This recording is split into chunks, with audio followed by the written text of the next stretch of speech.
Matty Fresh on the track up at State. And I'm bringing to you live my boys Alec and Nate. Tequila Ty, Jay, Nelly, and Zillin in the building.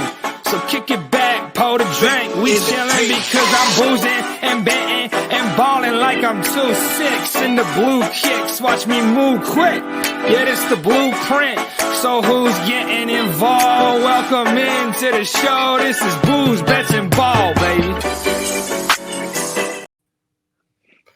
And welcome back to Booze, Bets, and Ball. I know it's been a while since we did an episode, but Matt, have you ever heard that song before? Yeah. You know what? I picked up about halfway through. I had to click on the tap for sound button, and it was kind of like blown away at first by the volume and the fact that you guys it's loud. You got the professionally recorded by somebody, which is pretty cool. Yeah, shout out Matty Fresh, Penn State guy.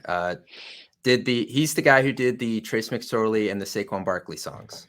Okay, there you go. Yeah, nice. At Matty Fresh TV, he now works for the XFL, and he travels around the country covering XFL football. So he got pretty good. But but as most of you know, this past weekend was the NFL draft. So to cover that, we have Heavy's NFL insider Matt Lombardo here to talk things over with us, mostly focusing on Penn State guys, as 6 Nittany Lions went in this year's draft, which is at the 5th straight year they've had at least 5, right? Is that what that graphic said? Yeah, and so. You know what? That graphic, I think, makes the point pretty clearly that the road to the NFL goes through Happy Valley. And, you talk about, what Penn State's been able to do from winning 3 New Year's 6 bowl games. You talk about being in the top 10 or hanging around the top 10 almost every year. But I don't think that James Franklin and that staff get enough credit for developing NFL talent. And it's not just guys that go to the NFL.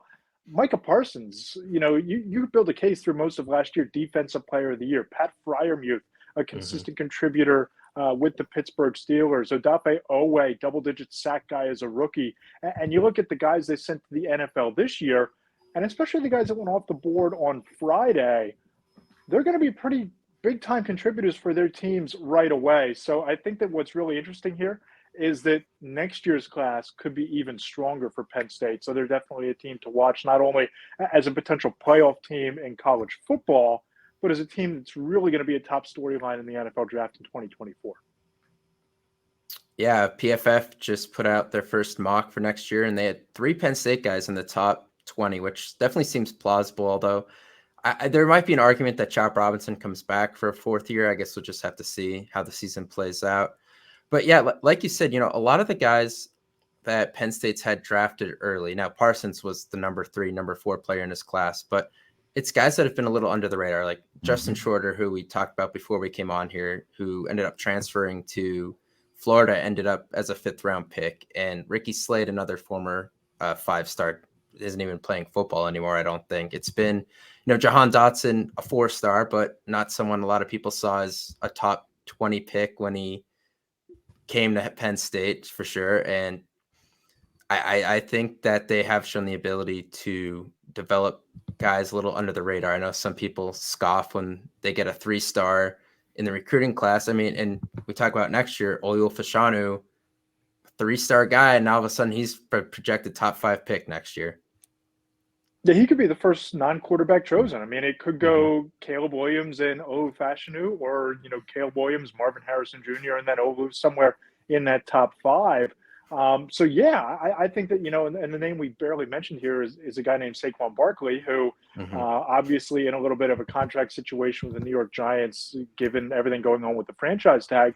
But there's another guy who comes to Happy Valley, pried away from Rutgers by Franklin and the staff, and they turn into the number 2 overall pick and a star for the New York Giants, instrumental in them winning a playoff game. So you look at what they've done in Happy Valley, and I'm telling you, it feels like, and I've been in that building, and of course I've been in NFL buildings. I covered the Eagles for a handful of years, the Giants, and now covering the NFL on a national level.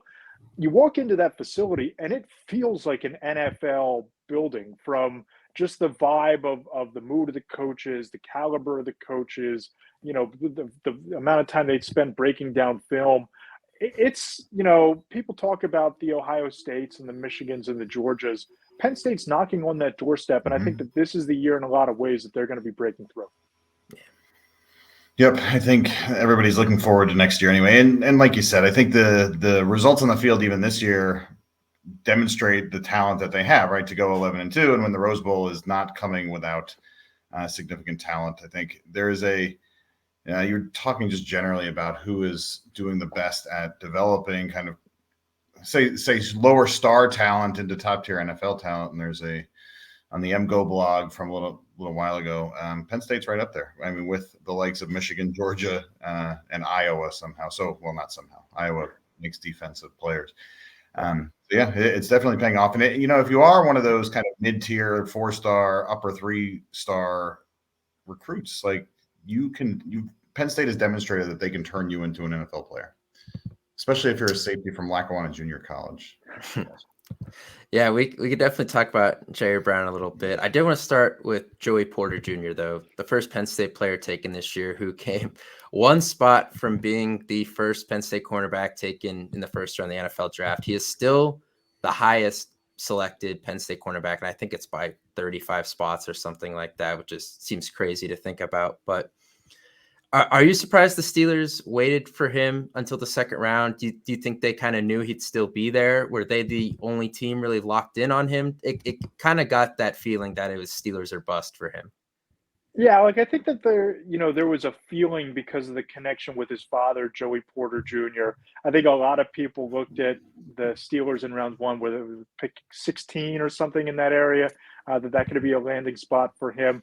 And listen, I know that there were teams that were interested. I was kind of surprised that Christian Gonzalez went off the board before Joey Porter Jr.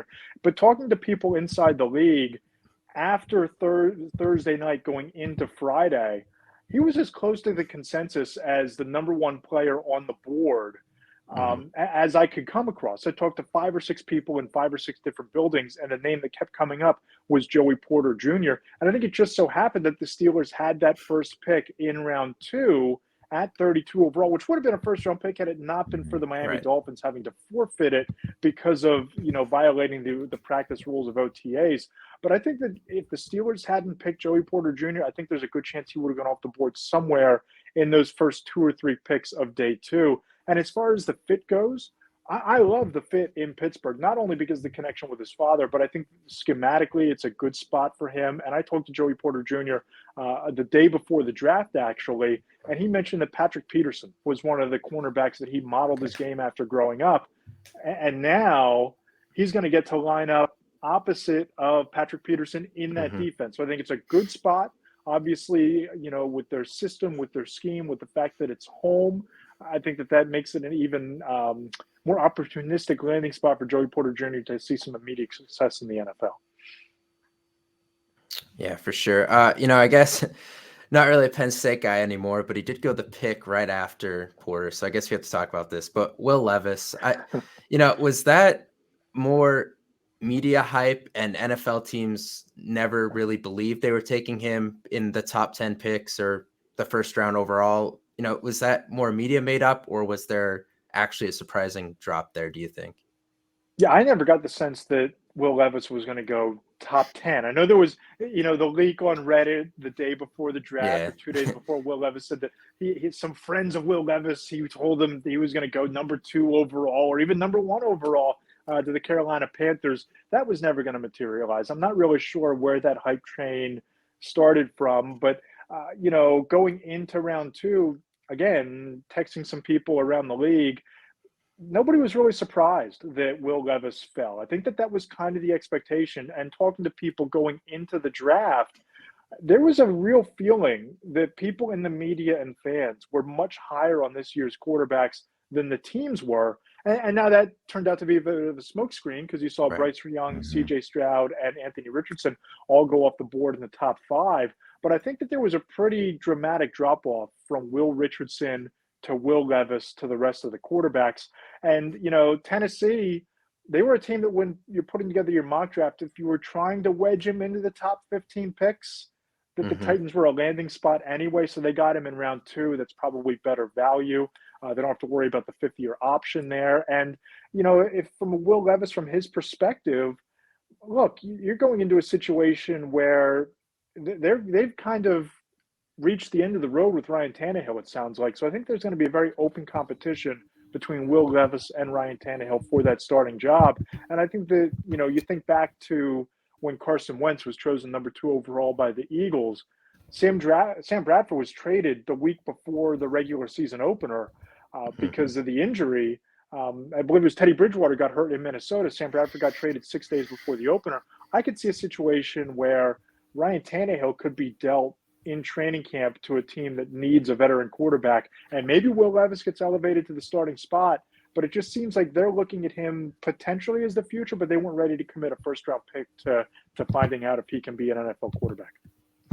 Yeah, they took Ryan Skoronski, the tackle from Northwestern, in their first-round pick. They also have they drafted 2 years ago the kid from Malik Willis from Liberty, right? So they have another young quarterback on the roster there. I think you're probably right that Ryan Tannehill may be past his time here, and we'll see if it's between Malik Willis and Will Levis. I'm curious, though, ESPN had Anthony Richardson and Will Levis back-to-back at 10th and 11th. The Jim Isray said that publicly that, they were ready to take Will Levis if Anthony Richardson wasn't there, which would have meant that somebody didn't trade down, I guess, and Houston didn't trade up. But be interesting to see how each of those two develop through their careers and who has the better career, considering that they're both kind of project guys in the NFL. It seems like neither of them are quite as polished as passers as certainly Bryce Young and CJ Stroud are. Yeah, Nate, I think that project is the perfect term for both of these guys, because I think that Will Levis, obviously, I look at Will Levis and I see kind of a Taysom Hill type of player who, I think he's more athletic than he is a quarterback or a polished quarterback. I think Anthony Richardson, the gifts are there. I mean, he's one of the more athletically gifted quarterbacks that we've seen enter the NFL draft in some time, maybe in the last 5 or 6 years. But it's a matter of getting him experience, getting him up to game speed, especially NFL game speed. So I think the project is the best term there. And I look at the situation landing in Indianapolis with Shane Steichen, and I don't know that Anthony Richardson, outside of maybe Seattle with some more weapons, if they would have taken him at number 5, I don't know that there's a better landing spot for Anthony Richardson than with Shane Steichen, because he's so similar to Jalen Hurts, and Steichen did such a tremendous job of getting the most out of Jalen Hurts and turning him into an MVP candidate in his second year as a starter. So if I'm looking at ceilings in the NFL, I think that Anthony Richardson's is significantly higher right now than Will Levis going in. Yeah, that makes sense. Yeah, getting back to Penn State a little bit here. So they had 2 more second-round picks, which I think they went back-to-back, which Penn State seems to have back-to-back picks a lot. There was a couple of years ago where they had 3 straight 7th-round picks. It's just weird. So Brendan Strange to the Jags, and then Juice Scruggs to the Houston Texans. I think a lot of fans, not surprised those guys got drafted, obviously, but maybe that high. With Strange, I think this past season, the way he improved his blocking ability really helped him, and a lot of people didn't notice that. Would you say that was probably the case there? I think that's a big part of it, and I read a couple of breakdowns about how similar you look at Brendan Strange to the way Doug Peterson used tight ends in Philadelphia, whether it was Dallas Goedert or Zach Ertz. And I think it's a really nice landing spot for him in Jacksonville because, yes, Evan Ingram is there, but Evan Ingram's playing on the franchise tag. So he's going to get targets, Brendan Strange is, and he can be somebody that you use in 12 personnel as a blocker. And you know that they're going to love to run the football with the running game they have down there. With the Clemson kid, somehow his name's escaping me, with Trevor Lawrence's teammate, Travis Etienne. Yeah. Exactly. They love to pound the rock with Etienne and create opportunities there. Strange gives you that versatility of being on the field as a blocker or a pass catcher. I think it's a great fit. And quite honestly, I think that Parker Washington, I'm sure we'll touch on him a little bit later, but him going off the board in the 6th round, it's a little bit of a different situation. And obviously the depth chart is a little bit stacked, a little bit deeper there when you talk about Calvin Ridley and Christian Kirk and Zay Jones being ahead of him. But as a number 4 wide receiver, there are certainly worse situations to walk into than with Trevor Lawrence as your quarterback and Doug Peterson as your head coach. So I think that Brendan Strange and Parker Washington both are going to benefit from winding up in Jacksonville. Yeah, I think so too. Really quick on Jair Brown. I don't think there's much to have to say here except for the fact that we probably are going to look back at this in a few years and say the 49ers got maybe the best value in the draft of any pick Is that fair to Amazing how say that there? happens with John Lynch, right? He's pretty good at this. Yeah, John Lynch yeah, is pretty good at finding value in the draft. I mean, Mr. Irrelevant right. Brock Purdy leads them through the postseason to the NFC title game. You look at what they did and what they've built on defense through the draft over the last handful of years. John Lynch is one of those like top tier upper echelon GMs on draft weekend for sure. Yeah, I'm excited to see how he does in that defense. I know they have a new defensive coordinator, obviously this year, but he looks like a perfect player for that team. Oh, I agree. And I think that Jair Brown, you watch him last year, and not only can he play deep center field coverage, but he can throw his weight around up in the box a little bit. And if you look at what San Francisco's done over the last couple of years, lots of exotic blitz packages, they move their safeties around. And you talk to Daniel Jeremiah of NFL Network going into the draft. He had Jair Brown as the number one safety on the board going into the draft. And the 49ers get him on day 2. They trade up to go and get him to make the first player that they picked in this draft. And you listen to John Lynch after they made the pick, and they fell in love with Jair Brown on the top 30 visit that they had. So that's one of those things where these top 30 visits, they matter. They matter significantly. And Sean Clifford, you saw that in Green Bay. What a surprise that was. Sometimes you go into these visits and teams, obviously, you only get 30 of them, so you better allocate them to prospects that you would consider drafting. Obviously, Jair Brown went out to San Francisco and showed them not only can he play, but he has the intellect and the ability to thrive in that defense, to be a leader on that defense, just as he was at Penn State. They went up and got him. I think it's going to be a really nice spot for him. Yeah. Listed right now as the backup safety to Talanau Hufanga from USC, who, let's see, been there a couple of years. But I don't know, man. Like I being from Scranton, the Lackawanna kids, Jaquan Brisker, Jair Brown are my favorite always wherever they go. So now I like those teams. That's nice. 10 interceptions, right? Like 10 Yeah. interceptions in his career, which I don't know where that ranks in Penn State, but it's got to be pretty damn high. Yeah, always around the ball. I mean, you talk about the instincts and coverage. You talk about the ability to throw your weight around and run support or rushing the passer on safety blitzes. I mean, Jair Brown does it all. And you talk to James Franklin, and he loves the kid. He loves him as a leader. He was a captain for a reason on that defense. And, again, I don't know that you could land in a better situation with the program they've built out there, with the talent they have around them on defense. He's going to walk in, and again, he's going to have to compete for a starting job. But he's going to walk into a great situation with high expectations. And I think that when you walk into that sort of a team as a rookie, sometimes that brings out the best in you. And I think that Jair Brown is going to show that out pretty quick. Yeah. He's at least 8th in the most Penn State interceptions. Neil Smith with 19, who served from 1967 to 1969. So I knew there was a crazy number up there because I was researching all that when we did Jeopardy. And so I was just looking through those numbers actually, but I couldn't remember who it was. But so we've kind of brought up Clifford. I think he's the elephant in the room in a sense.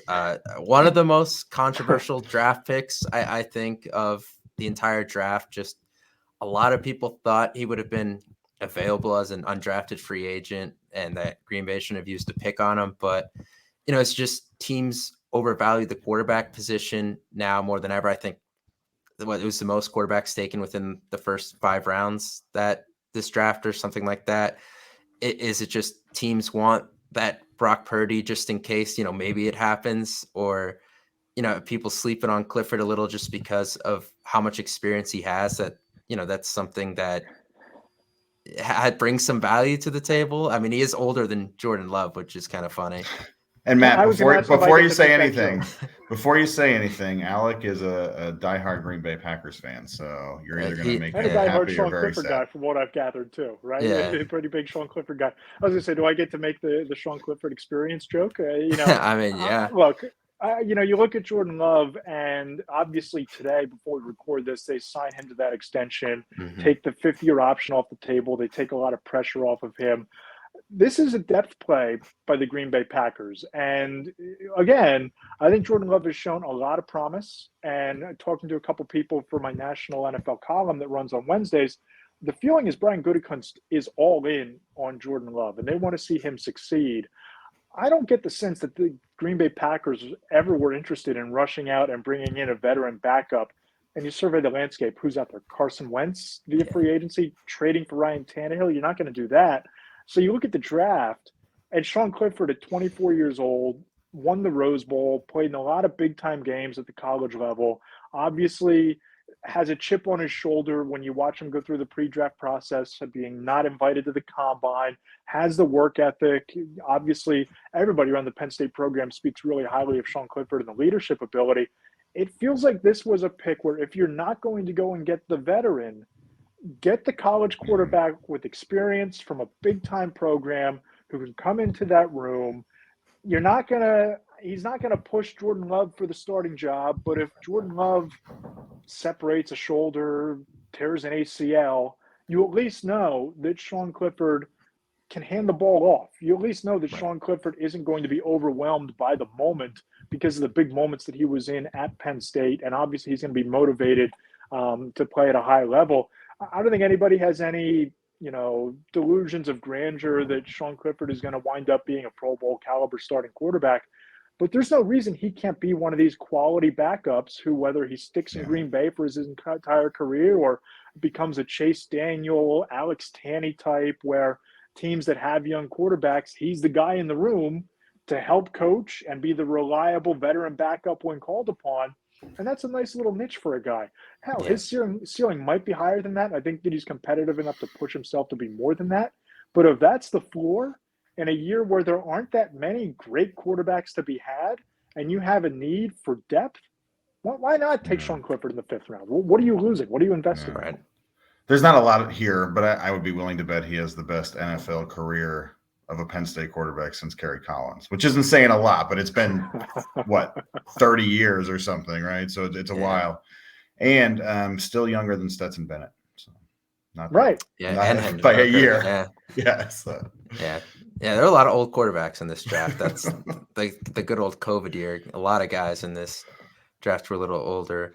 But yeah, I mean, Trace McSorley, we're going on year 5 of him as a number 3, number 2 type, and he started a game last year. So I mean, I think Clifford's a little bigger than McSorley, a little more accurate if you're going by their college stats. So I think if McSorley can stick around this long, Clifford also has the chance to do so. Yeah. Alec, we started the conversation with you saying, was it the Steelers or bust for Joey Porter Jr.? I don't get that sense. I think that there was interest in Porter Jr. if he slid past 32. Mm-hmm. It was Packers or bust for Sean Clifford. I mean, obviously, he went to the local pro days and, went to Baltimore, went to the Giants, went to the Eagles for the local pro days. The Packers used a top 30 on Sean Clifford. And that should have been a telegraph that at some point, whether it was round 5, round 6, round 7, sometime Saturday, they were going to draft him because teams don't just use those visits up on guys that they want to sign as an undrafted free agent. You can find that out through back channeling with coaches, through Zoom meetings. You can meet with kids at the Shrine Bowl or the Senior Bowl or wherever they are going into the draft process. But clearly, it's one thing to take the visit. Clifford had to go in there and Sean had to dominate that visit and probably work a lot harder than a lot of people do who go on top 30s to convince a team to draft him. And obviously he did that in Green Bay. So let me ask you a question about that, Matt. So the top 30 visits are interviews, workouts, the whole 9 yards, or what? Yeah, they're the visits. You can bring the prospects into your facility, into your building. So in the case of Sean Clifford, obviously you bring him to Green Bay, you sit down, you break down film with them, probably in meetings with the quarterback's coach, the offensive coordinator, maybe the head coach and the GM, put him through a workout, maybe through a medical. Every team gets 30 of those. So let's say at the NFL Combine, you can meet with, I think it's 60 prospects that you get to meet with. It might be more than that at the NFL Combine. Usually everybody at the Combine meets with every team. Senior Bowl, obviously, has a lot of access there. You can meet with them after practice and meetings at night and all that. But you only get 30 prospects that you can bring into your building for those in-depth workouts and meetings. And the Packers used one of those 30 on Sean Clifford, which usually use those on like day 1, day 2 prospects. Not many guys that you want to bring in for day 3, but the Packers obviously saw something they like, heard something they like, and Sean Clifford went in there and convinced them that he's worth investing a draft pick in, and good for Sean Clifford and good for the Packers. Absolutely. Yeah, for sure. So the last Penn State player that was drafted was Parker Washington in the 6th round. And you never want to question anyone's reason for coming out because you don't know what they have going on and why they went in the draft. But do you think that injury he suffered late in the season affected his draft stock? Because I don't think he was able to participate in the combine, or was he limited at pro day? I don't even know if he took part in that. Yeah, I was at Pro Day. I think that he might have ran some routes, but even that, I don't think that happened. I don't think that he was really able to work out in the pre-draft process. So he certainly couldn't go to the combine, couldn't go to any of the all-star games. Listen, you said it best. You don't know who got in his ear. You don't know what's going on with his situation, that he felt like this was the year to go to the NFL draft. But you kind of have to wonder, if he were to come back one more year with Drew Aller at quarterback, the offensive line they have in place, he would have been the number 1 receiver on the depth chart by a pretty wide margin coming into this season. They could have showcased him. You have to wonder if he wouldn't have worked his way into round 2, round 3, maybe even higher than that if this season goes the way Penn State thinks it's going to go and if Drew Aller is what people expect him to be. Again, I like the spot in Jacksonville, like we alluded to earlier. I think that he's going to have opportunities as the number 4 wide receiver there, and Trevor Lawrence is a great quarterback to land with. But it seems like the road was a little bit tougher for Parker Washington than maybe it should have been and could have been had he come back for one more year. Yeah, it's just that was a really tough break there, I think, to suffer that injury so late in the season. And I guess it was a devastating one by what I've heard, maybe a broken foot or leg, something like that. So, yeah, that is a little unfortunate, but at least getting drafted, you get a little security there to at least be on the team for 2 years, I guess. Yeah, for sure. And again, it could be a lot worse landing spots than a team that went to the AFC divisional round that has that quarterback and that head coach in that scheme. He'll be a guy that I think is really slippery, gets open, nice catch radius, pulls down a lot of contested catches, one of the top 2 or 3 uncontested catches in the entire class. So one of those like diamond in the rough, hidden gem type of players. And the Jaguars took a flyer on him in the 6th round. A lot worse players that you could take in the 6th round than a Parker Washington. Yeah, for sure. He gets healthy. They probably end up with another steal there. I don't want to overuse that word, but it does seem like that is possible there. No doubt. And just looking at 2024 prospects, coming back to Matt's point before, you got Marvin Harrison, you got Emeka Egbuka, and then there's a lot of guys I've not really heard a lot about. Right, so like maybe it would have been a benefit to him. Like the number Ja'Cory Brooks from Alabama is the number 4 guy who had 674 yards on 39 catches last year. That's not fantastic, right? So it's it kind of would have been maybe a better year to go next year, but oh well. So, Keandre Lambert-Smith will be that guy. He'll work his way up into the top 2. Or Dante Cephas. Dante Cephas, they got a few guys, but. So this draft kind of concluded Penn State's 2018 recruiting class, which a lot of people thought maybe before the 2022 one was the best one that the program's had in a while. So the final result is 3 first-round picks, 3 second-round picks, a 5th, and a couple 7ths. Now I'm counting Levis in there as a second-round pick, but I think that's pretty good value from a draft class. I think 9 guys overall drafted, 6 of them go in the first 2 rounds. I would say that's a job well done on most recruiting classes. Are you going to make that graphic? I tried. Throw that graphic together? That's what I was trying to do, but I don't have it. Beat the program to that graphic. Yeah. No, in all seriousness, again, it goes to the point that we talked about at the top of the show. When you can recruit guys and get them to the NFL and you do it consistently as Penn State has, that's how you build this thing. Yeah. And in an era of NIL where it seems like you talk to James Franklin and it seems like there's finally that alignment at all 3 levels, from the university administration to the athletic department to Franklin himself. When you have the resources and you have the backing of the university and you have the development on staff, that's how you kind of take this thing to the next level. And James Franklin gets criticized a lot by a lot of people outside of Happy Valley for, coming up small in big games or whatever, or the record against ranked opponents on the road, or whatever reason you want to throw out there. But I've thought for a long time Penn State hasn't exactly been on a level playing field with the Ohio States, the Michigans, the Georgias, the Alabamas, and the Clemsons. They've kind of been knocking on that door.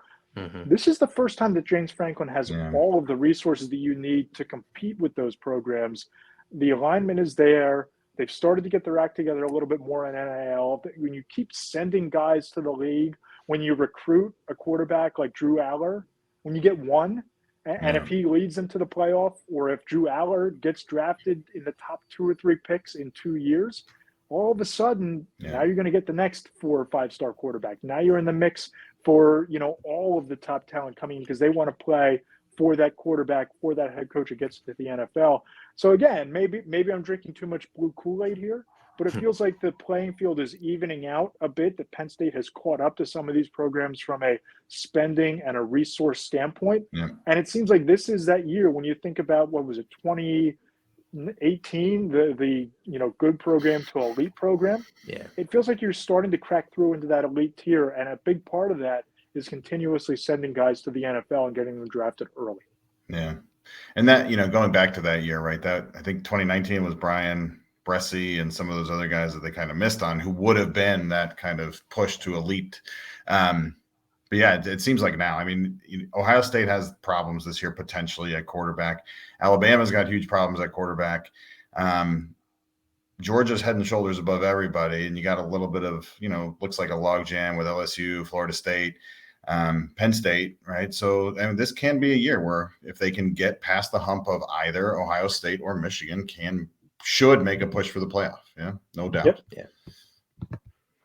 Yeah, for me, just seeing Penn State have a projected top 5 pick from the offensive line says that they've made a lot of leaps and bounds. We're talking about a program that won a Big Ten championship with 2 former defensive tackles playing on the offensive line. So to get to this level, you look at what they did with the limited resources that year. Now they have a lot more at their disposal, a lot deeper, a lot more talent. Looking at 3 second-round picks this year, a guy who could have won the first round, and then 3 projected first-round picks next year. Not getting too far ahead, but I think Abdul Carter might be a lock for a first-round pick in a couple of years. But you do see, Aller, maybe Singleton. We'll see how they value running backs a couple more years from now. But it does feel like there's a lot more going on here than in past years. So if Drew Aller and Nick Singleton get drafted, if you could guarantee that they were going to get drafted in the first round of the 2025 draft, Penn State would have won the national championship, I think, or at least made the finals. Wow. Right? Because think about how many running backs got drafted in the first round this year? 1, right? I think Bijan Robinson just 2. Okay. Gibbs. So okay. So that's right. But it shows just how diminished that position is, right? So you have to be exceptional. Bijan Robinson is, I don't know, the best running back in since Saquon probably or so.